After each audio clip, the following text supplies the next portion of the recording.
আসসালামু আলাইকুম প্রিয় শিক্ষার্থী বন্ধুরা, আশা করি তোমরা সবাই ভালো আছো। একাদশ এবং দ্বাদশ শ্রেণীর হিসাব বিজ্ঞান প্রথম পত্রের প্রথম অধ্যায়ের একটি সৃজনশীল তোমাদের সামনে এখানে তুলে রেখেছি। এটা মূলত ঢাকা বোর্ড 2021 সালে এসেছে। 21 সালে ঢাকা বোর্ডে কোশ্চেন এসেছে। ক এবং খ এই সৃজনশীল কোশ্চেনের ক এবং খ আমরা এর আগের ক্লাসে আমরা দিয়েছি ব্যাখ্যা সহ। তোমাদেরকে এখানে দেখে নেবা, ভিডিও ডেসক্রিপশনে লিঙ্কটা থাকবে, ক্লিক করে দেখে নেবা।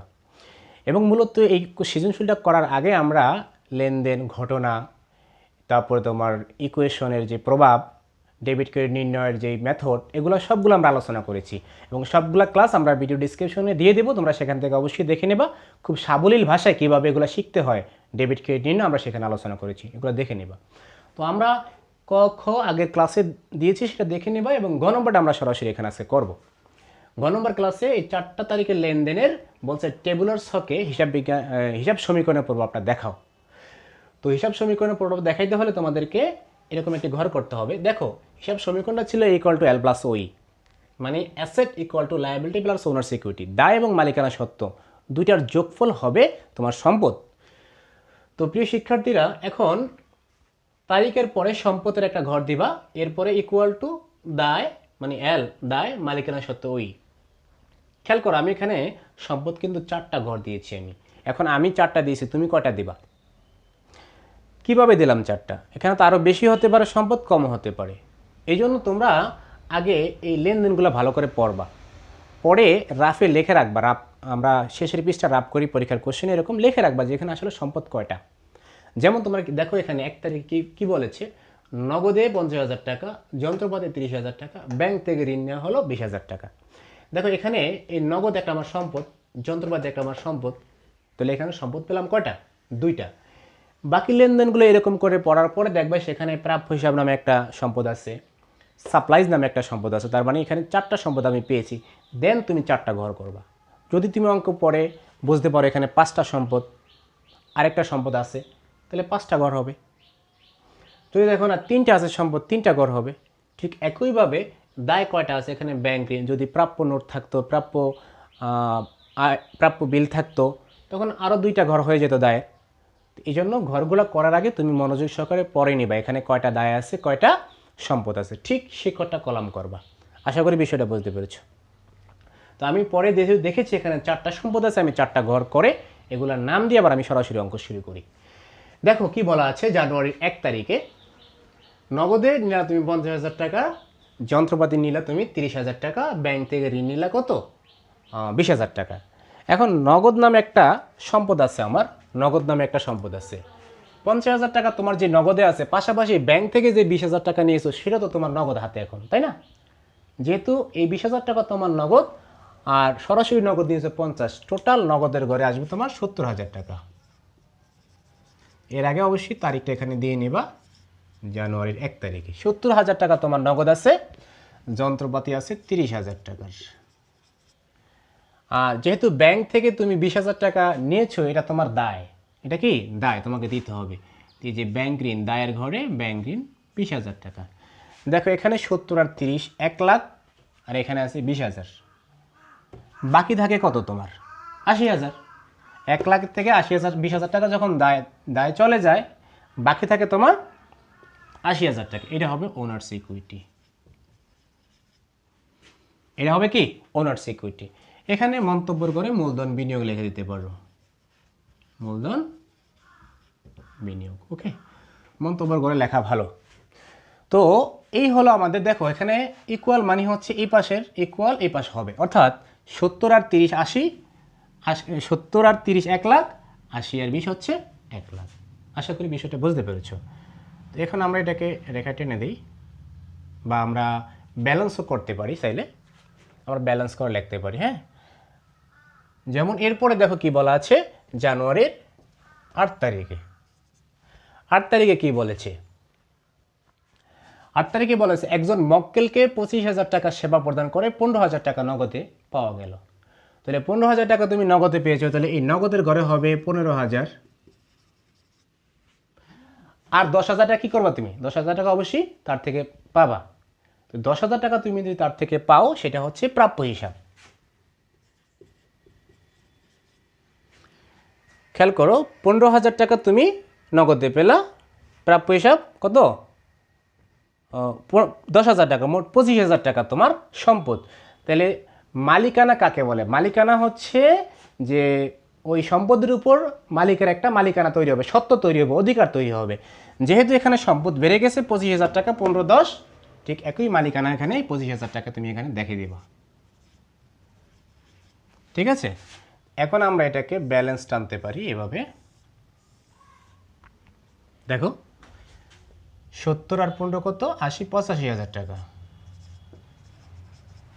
এখানে আছে 30,000 টাকা ব্যালেন্স, এখানে আছে ব্যালেন্স আমার 10,000 টাকা, এখানে কোনো ব্যালেন্স এখনও নেই। ব্যাংক ঋণ আছে আমার 20,000 টাকা, আর এখানে 80 আর 25 কত, 1,05,000 টাকা। দেখো এটা সমান হয় কিনা। 85,000 যোগ 30,000 যোগ 10,000 কত হলো? 1,25,000। 1,25,000 তো সমান এখানে কত আছে?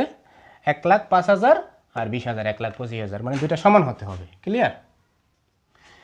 এরপরে জানুয়ারির 8 তারিখের পরে হলো 1,8,5। কোশ্চেনটা একটু 1,8,5 হবে না, এখানে হবে 1,8,15,25। কোশ্চেনটা হচ্ছে 1,8, এখানে হচ্ছে 15।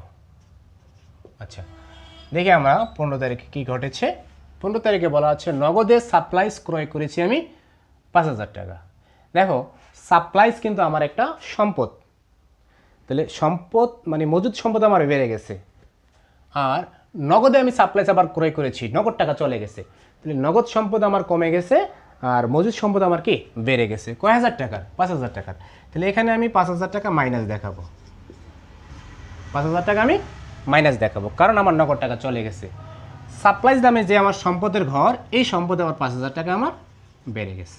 তাহলে দেখো এখানে 5,000 টাকা মাইনাস হয়েছে, এখানে 5,000 টাকা প্লাস হয়েছে। তার মানে এখানে মালিকানা সত্ত্বের উপর আর কোনো প্রভাব আমার পড়ে নেই, যেটা আয় হয়েছে সেটা আমার ব্যয় হয়ে গেছে। তো আমরা এটাকে আবার রেখা টেনে ব্যালেন্স করে দেব। আচ্ছা, এটাও টেনে দিলাম। এটা আমি আবারও বলছি, তুমি সাপ্লাইজ যখন ক্রয় করেছো নগদে, নগদ টাকা কমে গেছে, আবার সাপ্লাইজের পরিমাণ কিন্তু বেড়ে গেছে। তাহলে 85 থেকে যদি 5 চলে যায় থাকে কত? 80,000 টাকা। আর এখানে হলো 30,000 টাকা। এখানে যা আছে তা, এখানে যা আছে তাই। এখানে হলো 20,000 টাকা, এখানে হলো 1,05,000 টাকা। ওকে, এখন দেখো পরেরটা কি বলেছে। 15 পরে 25 তারিখে বলেছে ব্যাংক ঋণ পরিশোধ করা হলো 10,000 টাকা। ব্যাংকের থেকে তুমি যে ঋণ নিয়েছো, দায় ছিল, এই দায়টা তুমি পরিশোধ করে দিয়েছো। তো দায়টা যখন তুমি পরিশোধ করবা, তোমার নগদ টাকা কি চলে যাবে না? আর দায়ের যেই পরিমাণটা ছিল সেখান থেকেও কি চলে যাবে না? অর্থাৎ তোমার কাগজে লেখা ছিল, বইতে লেখা ছিল ব্যাংক থেকে 20,000 টাকা তুমি নিয়েছো ধার। এখন যেখান থেকে যখন টাকাটা দিয়ে দিবা, সেখান থেকে মাইনাস করে দিবা না? অবশ্যই মাইনাস করে দিবা। তার মানে এই দায়ের পরিমাণটা এখান থেকে কমে যাবে। আর দিয়েছো কিসের মাধ্যমে? নগদ টাকার মাধ্যমে। তার মানে নগদ টাকা এখানে মাইনাস হয়ে যাবে। কয় হাজার টাকা দিলা? 25 তারিখে 10,000 টাকা। তাহলে এখানে 10,000 টাকা এখানে মাইনাস হবে। ঠিক একইভাবে এই ব্যাংক ঋণ, এটাও মাইনাস হবে 10,000 টাকা। মানে 20,000 টাকা পেতো, 10,000 টাকা তুমি দিয়ে দিলা। তাহলে দেখো ব্যালেন্স কিন্তু এই পাশে মাইনাস, ওই পাশে মাইনাস, সমান হয়ে গেল। এখানে কত থাকে? 70,000 টাকা। এখানে যা আছে ব্যালেন্স তাই হবে, 30,000 টাকা সমান, এখানে থাকে 10,000,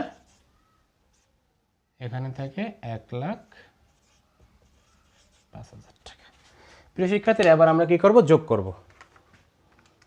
70,000 যোগ 30,000 যোগ 10,000 যোগ 5,000 কত হয়? 1,15,000 টাকা। এই পাশে দেখো তাও 1,15,000 টাকা, মানে আমার ব্যালেন্সটা কিন্তু সমান হতে হবে। ঠিক আছে,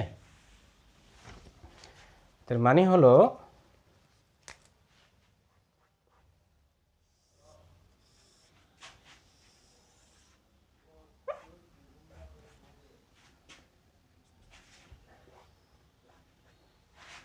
তাহলে এখানে হলো আমার 1,15,000 টাকা। ঠিক এখানেও এই দুইটা যোগ করলে আমার হয় কত? 1,15,000 টাকা। এরকম করে আমরা একটা রেখা টেনে দেবো, ব্যালেন্স ক্লোজ করে দেব। তো এই হলো আমাদের অঙ্কটা। তোমাদেরকে আবারও বলছি যে কটা লেনদেন করতে বলে আগে লেনদেনগুলো পড়বা ভালো করে, পড়ার পরে দেখবা কয়টা সম্পদের ঘর, কয়টা দায়ের ঘর, ঠিক সে কটা কলাম করবা, কলাম করে এভাবে ব্যালেন্স টেনে টেনে করবা। করলে পরে তোমার অঙ্কে ভুল হওয়ার সম্ভাবনা কম থাকবে। যখন তুমি ব্যালেন্স টানবা তখনই তুমি দেখে ফেলবা যে তোমার দুই পাশে ব্যালেন্স সমান হয় কিনা। তুমি যদি একটা ব্যালেন্স না টেনে সরাসরি ঘর করে যাও, এখানে ভুল হওয়ার সম্ভাবনা বেশি থাকবে। তো এরপরে সবশেষে তোমাকে যোগ করে দেখিয়ে দিতে হবে যে এখানেও যা এখানে তাও 1,15,000, এখানে কি 1,15,000।